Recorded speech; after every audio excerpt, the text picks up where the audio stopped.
Thanks for joining me. I'm David Burns, and today I want to talk to you about bees making the news. Maybe you've heard of some of these stories about bees in the news. The big one is bees and electricity. We're learning that bees create a little bit of electricity when they swarm, when they're in the air. Now, this is very interesting. We've been reading more articles. Read an article here, as you can see, from Smithsonian News.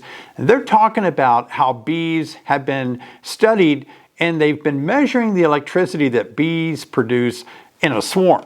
Now, when I first saw this, I thought, oh gosh, maybe we can charge up some batteries or run some lights around our house by just plugging them into our beehive. And we've all known that bees do have an electric charge, like when they're out foraging, going to a flower. They land on that flower, and the pollen is kind of attracted to their body because of that charge of electricity, much like you would experience if you are barefooted and you scoot across your carpet on a really dry, less humid day, and you have this static charge you can shock your friend with or your wife with, or when you touch them. Or maybe sometimes if you play with a balloon, your hair is attracted to the balloon. That kind of electric charge. But it's been interesting, as the study indicates, that these measurements have been taken, and they have found that the honeybee swarms produce an electric charge that range from 100 to 1,000 volts per meter. Now, that doesn't talk about the amperage, it's just talking about that electric charge. And the greater the density of the swarm is, the greater the charge that it produces. Now, before you get all excited and think you can power all the lights in your house and everything, let me bring you some bad news about this. It's not really all that impressive. It makes the news and it's a great news story, but not very impressive. It would take about 50 billion bees to power an LED light. Now, 50 billion bees is a lot of bees. Most of us only have about 40 to 60,000 bees in one single colony. But the research does show that the bees' charge density was 6 times greater than an electric dust storm and 8 times greater than that of a thunderstorm cloud. And how that works out is bees aren't going to make a big lightning bolt, but it just shows in respect of the density that they do create an electrical charge. But it is interesting to see how these swarms of bees producing this electrical current, this electrical charge, might have some kind of influence on a smaller level on other things, other wildlife, and other biological ways. Maybe you saw this story in the news, not about honeybees, but about bumblebees, and who knows, honeybees might react the same way, but they found that bumblebees really enjoy playing with balls. I mean, I don't know how else to word that. Let me see. Let's do objects instead of balls. I don't want to sit here and say, honeybees really love to play with their balls. Let's do objects instead of balls. Maybe you heard this week that bees love to play with objects. That's interesting, isn't it? They actually put some balls in some test chambers and gave them incentives like feeding them sugar water if they went through this chamber filled with balls, this one that wasn't filled with balls.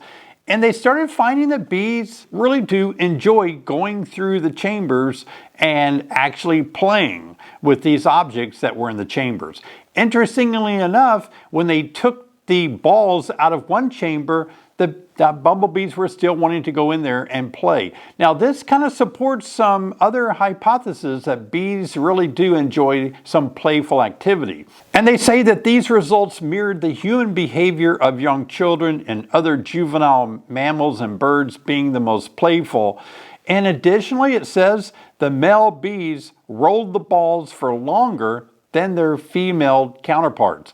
It just shows that these younger bees are enjoying some playful activities. That's very interesting. Maybe that's an experiment that some of you beekeepers can do on honeybees to see if bees really enjoy rolling some balls around. Now, next, let me share some research with you from Bloomington, Indiana. Indiana University researchers have identified a specific bacterial microbe that when fed to honeybee larvae can reduce the effects of nutritional stress on developing bees, one of the leading causes of honeybee decline. And I've talked about this a lot I've given a lot of presentation on the importance of honeybee nutrition, how important it is to keep our young larvae well fed. A lot of you have followed my recommendations to actually raise a lot of bees of winter physiology by feeding the hive heavily in the fall. But this article goes on to share some important facts with us. Their facts were recently published in the International Society for Microbial Ecology journal. Researchers say that the effects of poor nutrition are most damaging in the developing larvae of honeybees who mature into workers unable to meet the needs of the colony, said Irene Newton, a professor in the IU Bloomington College of Arts and Science Department of Biology, who led this study. Newton said that honeybees need to collect pollen and nectar from a variety of plants and flowers to help their colonies stay healthy throughout the year, but many bees in the U.S. lack this floral diversity. Newton says, we've changed the way we use our land in the U.S. Now we have tons of monocultural crops like corn, which are wind pollinated, and therefore no use to bees covering acres and acres of land. Other crops that bees do pollinate are grown in monocultural as well, limiting the options for bees. If you limit yourself to only eating one thing, that's not healthy for you. You have to have a broad diet that will help fulfill all your nutritional needs. Bees are the same way. According to their new study, Newton and her research team found that a specific microbe is the only larva-associated bacterium that's actually able to thrive in royal jelly. They also found that B. apis makes royal jelly more nutritious by significantly increasing its amino acid content, which helps developing bees build resilience against nutritional stress. So in the study, what they actually did, they limited the bees' nutrition during development, and they saw a drop in the bees' population, their mass, and they were smaller bees than their counterparts. But then they added this B. apis bacterium, and they added to the same nutrition that was limited, and although they had poor nutrition, it says they reached the same mass as controlled bees given full nutrition. So it actually was a poor nutrition diet, but they added this bacterium to it, and the bees continued to rely on this bacterium to develop just like they were being fully fed the full diet. So this suggests that this bacterium could be added to the honeybee's diet to protect and act like a probiotic to protect the bees from nutritional stress. And they found that this B. apis bacterium can actually survive in sugar water for 24 hours while we're introducing it to the hive. Now, I've been excited about bee nutrition for years once I discovered how much healthier my bees are when I start feeding them in the fall and make sure they're well fed all winter long.